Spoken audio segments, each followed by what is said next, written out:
సింపుల్గా chocolate cake ఇంట్లోనే ఈజీగా ఎలా తయారు చేయాలో చూసేద్దాం వితౌట్ ఎగ్.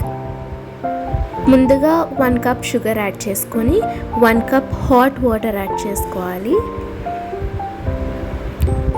మంచిగా మిక్స్ చేసుకోవాలి. మిక్స్ చేసుకున్న తర్వాత 1/3 కప్ ఆయిల్, ఇలాంటి ఒక జల్లెడ తీసుకొని దాంట్లో 1 కప్ మైదా వేసుకున్నాక 1/2 కప్ మళ్ళీ మైదా వేసుకొని 1/2 కప్ కోకో పౌడర్ యాడ్ చేసుకోవాలి.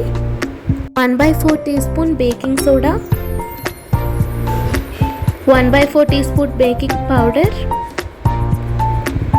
వేసుకొని ఇలా మంచిగా మిక్స్ చేసుకోవాలి ఉండలు కట్టకుండా. చూసారు కదా బ్యాటర్ ఇలా రెడీ అయిపోతుంది. రెడీ అయిపోయాక 6 ఇంచ్ టిన్లో ఇలా బటర్ని తీసుకొని మంచిగా గ్రీస్ చేసుకోవాలి. గ్రీస్ చేసుకున్న తర్వాత దీంతో కొంచెం మైదా వేసుకొని మైదాతో కూడా మొత్తం టిన్ని డస్ట్ చేయాలి. ఇలా డస్ట్ చేసుకొని పెట్టుకోవాలన్నమాట.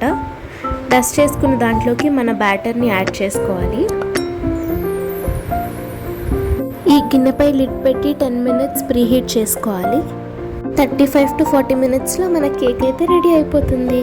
చూస్తున్నారు కదా కేక్ ఎంత బాగా ఫ్లఫీగా వచ్చిందో. మీరు కూడా ట్రై చేసి ఎలా ఉందో కమెంట్ సెక్షన్లో చెప్పండి. సబ్స్క్రైబ్ చేసుకొని బెల్ ఐకాన్ని క్లిక్ చేయండి.